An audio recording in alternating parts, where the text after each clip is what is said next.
Akkam jirtan daawwattoota koo balballoomee dhimmoota ijoo tibbanaan qabadhee dhiyaadhee kanaanis tarkaanfii raayyaa ittisaa kabaja guyyaa raayyaa ittisaa Itoophiyaa akkasumas immoo marii nagaa Afrikaa kibbaa Pretooriyaatti kaleessa jalqabame ilaalchisuudhaan odeeffannoowwan jiran isinitti himaa hanga xumuraatti akka waliin turtaniif kabajaanin isin gaafadha. Odeeffannoon kun namoota biroos akka dhaqqabuu danda'uuf like, share fi subscribe gochuun dagatina.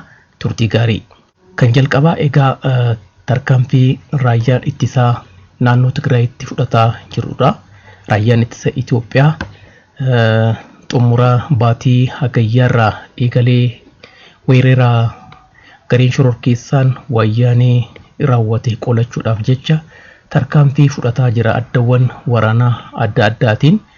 Amma egaa akkuma dhagahamaa turee fi isinis hordofaa turtan tarkaanfiin kun gara xumuraatti deemaatiin jira. Magaalonni naannoo Tigraay hedduun to'annoo raayyaa ittisaa jala oolaniiru. Akkasumas egaa naannoo magaalota to'annoo jala oolanii kanatti bulchiinsi uummataa akka hundeeffamuuf qindeessitummaa raayyaa ittisaatiin hojjetamaatiin jira. Jiraattonni naannichaa qindaa'uudhaan akka ofiin of bulchan bakka bu'oota isaan keessaa walitti baba'aniin akka hoogganamaniif carraaqqiitu taasifamaa jira. Nagaa buusuudhaan kana maddeetti kanatu hojjetamaa jira jechaadha. Kana qofa odoo hin taane jiraattonni rakkoo beelaa fi dararama adda addaarraa turan gargaarsa namoomaa akka argataniifis qindeessuudhaan raayyaan ittisaa hojjetaatiin jira. Keessumattuu immoo gargaarsi namoomaa dhaabbileen gargaarsa idil addunyaa fi mootummaan Itoophiyaa dhiyeessaa ture hidhattoota garee shororkeessaatiif kan dhiyaataa ture uummanni hin arganne. Mankuusaawwan adda addaa keessatti gargaarsi waan argameef wayitii ammaa kana magaalota adda addaa keessatti jechaadha. Magaalaa Shiree dabalatee magaalota kanneen keessattis gargaarsi kuufamee jiru. Jiraattota rakkataniif raabsamaatiin jira. Kun jiraattotaaf faayidaa guddaa akka argamsiisuu fi itti fufiinsa akka qabaatu egaa kan himamaatiin jiru. Kana maddiitti egaa gargaarsi namoomaa akkuma jirtu ta'ee tajaajilawwan addaan citanii turan akka jalqabamaniif mootummaan carraaqqii olaanaa taasisaa jira. Keessumattuu tajaajilli ibsaa akka eegalamuuf iddoowwan adda addaatti sababa waraanaatiin egaa sararaawwan ibsaa waan citaniif isaan kana suphuun jalqabamee hojjetamaatiin jira. Yeroo dhiyoo keessattis jiraattonni naannoo Tigraay magaalota adda addaa keessatti argaman tajaajila ibsaa kana ni argatu jedhameeti kan eegamu. Kana malees immoo tajaajilawwan kanneen biroo fakkeenyaaf geejjiba wajjin wal qabatee akkasumas tajaajilli bilbilaas ni jalqaba jedhameeti eegama. Jiraattonni egaa kana dhabuudhaan baay'ee rakkachaa turanii ammaan booda rakkoon isaanii kun furamaatiin deemaa jechaadha. Egaa inni kun kan dhufuu danda'e tarkaanfii duuba deebii hin qabne kan raayyaan ittisaa gootichi fudhachaa jiruunii fi wayitii ammaa kana immoo gara xumuraa irra ga'aa jiruuni. Injifannoon kun akka itti fufuuf egaa raayyaan ittisaa ammas carraaqqii olaanaa taasisaatiin jira. Odeeffannoo kaleessa ba'een buufanni xiyyaaraa Alula Abbaa Naggaa jedhamuudhaan beekamu to'annoo jala akka oolfame himameera. Buufanni xiyyaaraa Alula Abbaa Naggaa kun egaa dhiyeenya Maqaleetti kan argamu. Akka odeeffannoowwan jiran mul'isanitti buufanni xiyyaaraa Alula Abbaa Naggaa Maqaleerraa kiiloomeetira 10 qofa fagaateeti kan argamu. Kana jechuun magaalaan guddoon naannoo Tigraay Maqaleen to'annoo jala ooluudhaaf sa'aatii muraasatu hafee jechaadha. Egaa Maqalee keessa seenuun dadhabamee miti, garuu immoo miidhaan dabalataa hawaasarra kan geenyeef of eeggannoon waan taasifamaa jiruuf raayyaan ittisaa of eeggannoodhaan deemaa jira.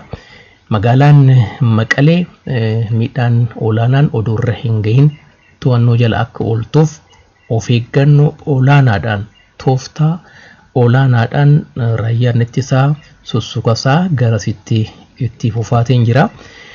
Buufanni xiyyaaraa Aluulaa Abbaa Naggaa to'annoo jala oolfameera jechuun hiikoo guddaa qaba.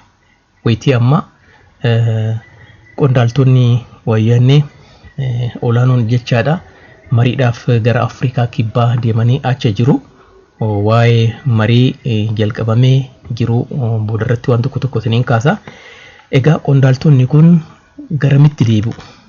Garritti deebi'an hin jiru jechaadha. Buufanni kun to'annoo jala oolfameera, karaan itti cufameera jechaadha. Kanaaf hiikoo guddaa qaba. Magaalaa guddoo naannoo Tigraay Maqalees yeroo gabaabaa keessatti to'annoo jala oolchuuf injifannoon kun galmeeffamuunsaa baay'ee kan barbaadamudha. Faayidaa guddaa qaba. Gama tarkaanfii fudhatamaa jiruutiin haalli qabatamaan jiru kana fakkaataa jechaadha. Dhimma raayyaa ittisaa kaasuun ergan olleegaa raayyaan ittisaa torban kana jechuun kaleessarraa eegalee onkololeessa 15 bara 2015 irraa eegalee guyyaa isaa kabajachaatiin jira. Guyyaan raayyaa ittisaa Itoophiyaa as magaalaa Finfinnee dabalatee addawwan waraanaa adda addaatti qophiiwwan garaagaraatiin kan kabajame. Sirni kabajaa kun egaa itti fufeetuma jira. Ministeera raayyaa ittisaa Dr. Abrahaam Balaay dhaamsa dabarsaniin baga geessan jedhaniiru. Miseensota raayyaa ittisaa Itoophiyaa addawwan waraanaa adda addaa irratti argaman hundaaf dhaamsa baga geessan jedhu dabarsaniiru. Egaa akkuma nama kaasee addawwan waraanaa garaagaraa keessattis guyyaan raayyaa ittisaa kun kabajamaatiin jira jechaadha. Kaleessaa irraa eegalee qophiiwwan adda addaatiin kan kabajamaa jiru. Agarsiisawwan suuraa fi mariiwwan paanaalii garaagaraas adeemsifamaatiin jiru. Inni kun egaa injifannoo galmeeffamaa jiru wajjin walitti dabalamee injifannoo kallattii adda addaatiin raayyaan ittisaa galmeessisaa jiru daran kan miidhagsuu fi kan ho'isu akka ta'e ni beekama. Egaa isa kana dhimma raayyaa ittisaa wajjin wal qabatee jiru kan inni isin kaasuu barbaade ittaanee kaasuu kan hin barbaade waa'ee marii nagaa Afrikaa kibbaa Pretooriyaati. Miidiyaawwan idil addunyaa tokko akka gabaasaa turanitti mariin nagaa kun mootummaa Itoophiyaa fi garee shororkeessaa gidduutti kan adeemsifamu jechuudha. Magaalaa Johannesburg jedhamtutti adeemsifama jedhamee himamaa ture. Inni kun garuu dogoggora akka ta'e kaleessa beekameera. Mariin kun kan adeemsifamaa jiru Pretooriyaatti. Magaalaa Pretooriyaa jedhamtu keessatti adeemsifamaa jira. Wixata jalqabama jedhamee karoorfamee ture. Garuu sababoota adda addaatiin sababa dheerina imalaa fi dhukkuba bakka bu'oota garee shororkeessaa mudateen duubatti harkifachuudhaan onkololeessa 15 kibxata bara 2015 jalqabameera jechuudha. BBC'n egaa akka gabaasaa jirutti dhimma marii kanarratti xiyyeeffachuudhaan odeeffannoon bal'inaan ba'ee hin jiru. Haga ammaatti wanti irratti mari'atamu qabxiiwwan marii kanarratti waltajjii marii kanarratti ka'an gama Itoophiyaatiinis ta'ee gama garee shororkeessaatiin wanti himameen jiru haga ammaatti. Garuu mariin kaleessa jalqabame kun hanga dilbata dhufuutti kan itti fufu ta'uusaa odeeffamaan pirezidaantii Afrikaa Kibbaa kan Cyril Ramaphosa ibsa kaleessa mariin jalqabamuusaa ilaalchisuudhaan kennaniin dubbataniiru. Hanga dilbataattuu waan turu hin fakkaatu. Egaa haala qabatamaa amma jiruuni hundumaafuu marii Afrikaa Kibbaa Pretooriyaatti adeemsifamaa jiru wajjin wal qabatee kana kan jedhamaa jiru. Kanuma madditti ammoo mariin nagaa kun akka faalla'uuf gara fedhii isaanii akka deemuuf carraaqqiin taajjabdoonni gochaa jiranis akka mul'ataa jiru. Sabquunnamtiilee idil addunyaa adda addaatiin gabaafamaatiin jira. Ni taajjabna jedhanii gara fedhii isaaniitti dabsuudhaaf haalli ittiin carraaqan akka jiranidha kan himamaa jiru. Kanarratti ammoo mootummaan Itoophiyaa haala jiru durumaanuu qabatamaan sirriitti beekaa xiinxalee jira waan ta'eef egaa nu burjaajaa jedhamee hin eegamu. Fedhiin isaanis galma hin ga'u. Itoophiyaan gama hundumaanuu injifachaatiin hin jirti.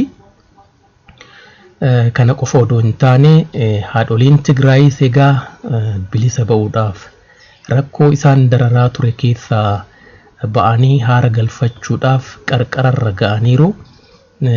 Ijoolleen Tigraay kumaatamaan lakkaa'aman dhumanis haadholiin Tigraay ammoo kanarraa ni baraaramu jedhamee eegamaa jira. Mee suuraa kana daawwadhaa.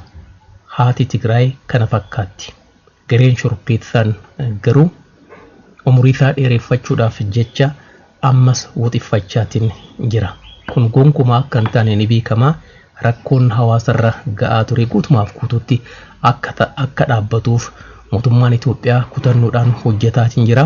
Erga guutumaaf guutuutti magaalaan Maqalees ta'e naannoon Tigraay erga to'atamanii booda hojiin ulfaataan jiru jiraattota naannichaa rakkoowwan adda addaatiif saaxilaman deebisanii dhaabuudha waan ta'eef hawaasni kanarratti akka hirmaatuuf waamichi dhiyaataatiin jira. Kanaaf of qopheessuun ni barbaachisaa. Egaa kanuma wajjin wal qabatee kan isin kaasuu barbaadu raayyaan ittisa Itoophiyaa erga kaleessa dabarseen hidhattoota garee shororkeessaatiif jechaadha harka kennataatiin jiru. Kanneen hafanis harka akka kennataniif raayyaan ittisaa waamicha isaa dhiyeessee jira.